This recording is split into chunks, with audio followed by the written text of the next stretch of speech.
Let's go ahead and take a look at another method of applying color correction. Let's select that second image of the wagon that we liked the background better, but we thought the image was too dark. I'm going to double click on it. Again, it's going to open into Photoshop. I can go ahead and collapse my mini bridge. And I'm going to double click on my hand to resize my image to fit it in my window here. Okay, now I'm going to go ahead and duplicate my image, since what I'm going to do now with my color correction is a destructive edit, and I'm going to let Photoshop make some decisions for me. So if I do Command J, that will create a new layer for me named Layer 1, and my destructive edit will be applied to this layer. You can do Control J on Windows and get the same effect. Okay, so what we're going to try now is we're going to click on Image on our menu, and we have some options here for auto. You'll notice too we have adjustments. These adjustments, many of them are duplicated on the adjustments panel. We've been using the adjustments panel again because that's a non-destructive edit, whereas if you apply any of the adjustments from the image menu, these will be destructive edits. But let's go ahead and select auto tone and see what Photoshop does to it.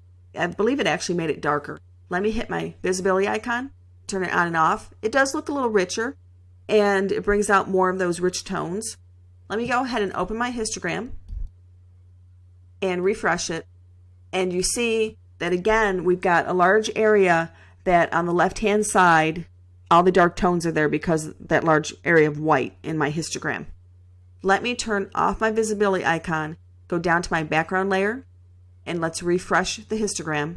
And here we can see that the original image had that gap like we saw in our previous example where we went into our levels and we removed that gap.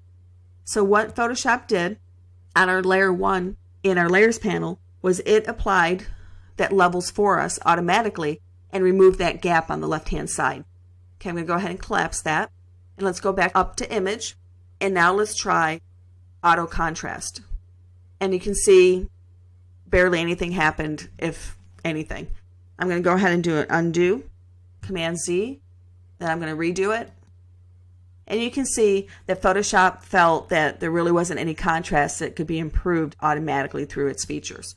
And now let's go ahead and try the auto color and see if it makes any changes to that.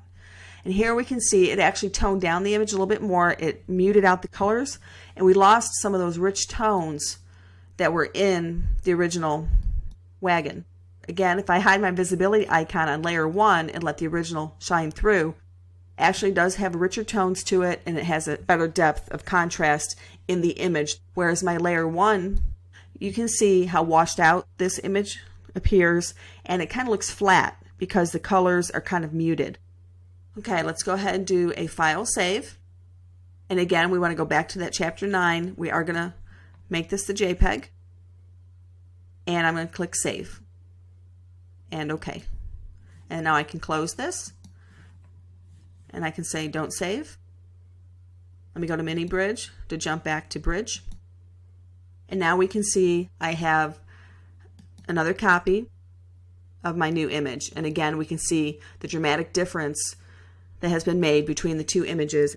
Using the auto features under image in Photoshop are destructive edits, but if you feel more comfortable allowing Photoshop to make the decisions for you, you can certainly try those. And I would always suggest making a duplicate layer first because it is a destructive edit, and applying those to the new layer so that if you do change your mind, you can always delete that layer and start over.